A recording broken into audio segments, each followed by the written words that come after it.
And it's really come down to that time. I am shutting down the lock lab today. This will be the last time I pick a lock in this room. So I just kind of wanted to give you guys a wide angle shot of what I've been doing for the last year. It's just everything has been in this one little space here on this wall. And well, with the new house, I'll actually have a workshop to be able to do some stuff in. I'll have more room. So let's go ahead and go on up to the desk. And it's a little bit of a mess now because I just finished working on some challenge locks for West Coast picks.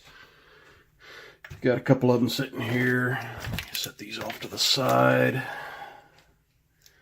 And let's go ahead and put the phone up here.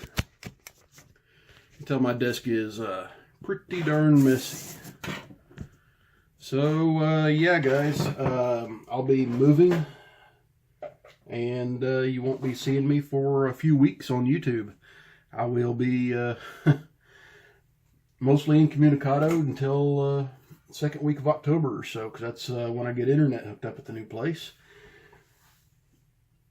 But I tell you what guys, I've done a lot of work at this little desk here, and I'm going to miss it. But hopefully it's all going to be for the better. So anyway, let's clean this up so we can actually pick a lock here, shall we? There, that's a lot better. But dang, I just couldn't get you in frame here, could I? Very well. Let's go ahead and make those adjustments. And I've got this UAP kite marked Euro cylinder that I got from Pick Me 1977. And I got it clamped up in the vise. Got the camera just about where I want it. And we'll give you a little bit of zoom in there, guys. Alright, to pick this one, I'm going to use a Sparrow's Euro profile hook. It's actually in 20 thousandths. I'm going to use a 40 thousandths pry bar, but the key does work very nicely. And we've got a Yale-ish keyway. Kind of wide for a Yale keyway, but I guess Yales have wider keyways too then, but oh well. Alright, so I want to go top of the keyway, and let's go clockwise with this bad boy. Go and stick this pick up in here and see what we can do.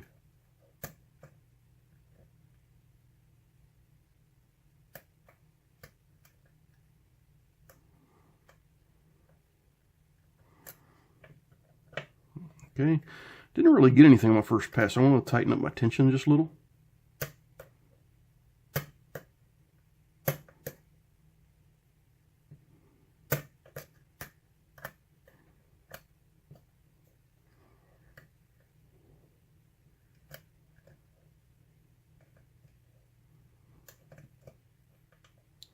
I'm really not getting anything that makes a whole lot of sense right now. Got a little click there. Oh, there we go. Let's click off 2 and put us into a false set. That might be a good way to start. Okay, I got some counter rotation on 2.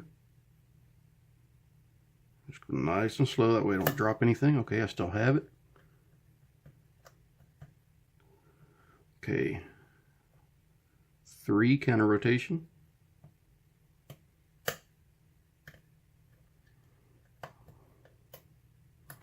Okay, I wound up dropping something, so I backed my tension off. We'll try that one again.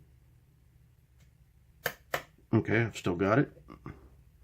Almost dropped something down. You saw that second little click there. There was something right at the shear line, but close enough that tolerances made it not matter. Okay, looks like the last pin here. Oh, there we go. All right. Walking through a kite marked lock. That's always fun. All right. So let's see what is in this lock. Those false sets in this thing were very, very deep, and kind of caught me by surprise.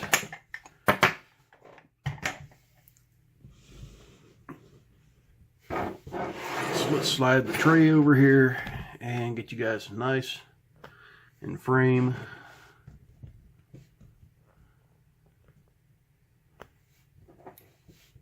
Okay, I just, okay, I thought I locked it up, but it spun around backwards when I picked it up. This one does not have a bendable clip on it, so I should just be able to get it off here with my screwdriver. There we go. And these really long locks like this, I kind of like to use a shim in them.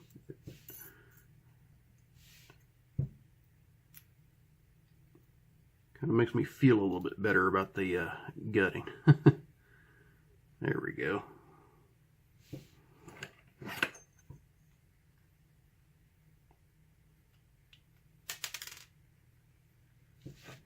I just dropped pin 1 out because I didn't pay attention to where I had the plug pointed, but no biggie. It's just pin 1. There it is.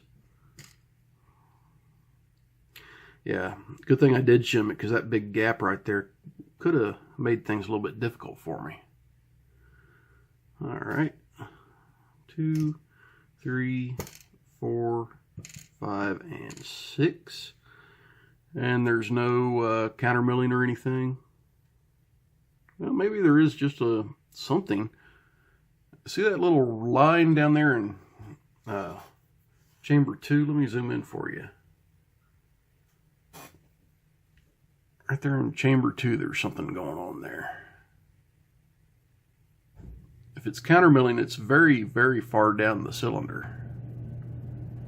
But it does go all the way around it, so that's pretty interesting. Okay, so let's take these pins out of the top.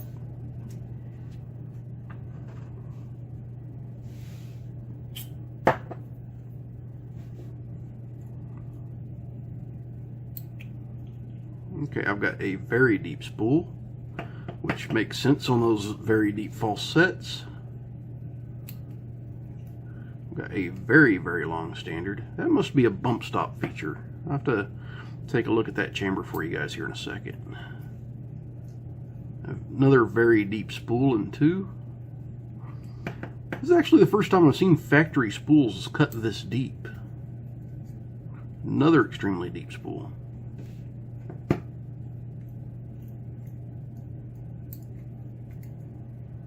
And another.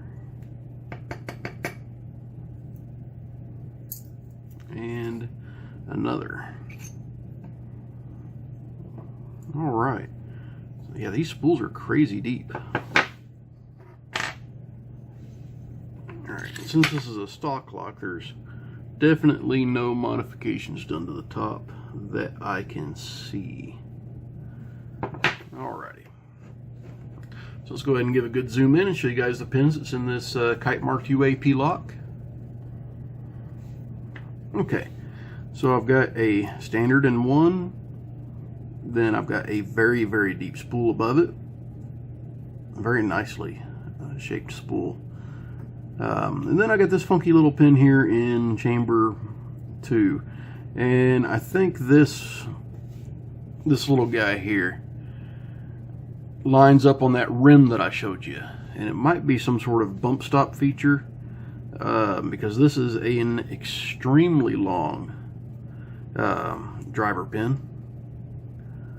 Then I've got standard in 3 with another very deep spool, a standard in 4 with a very deep spool, and this one's steel.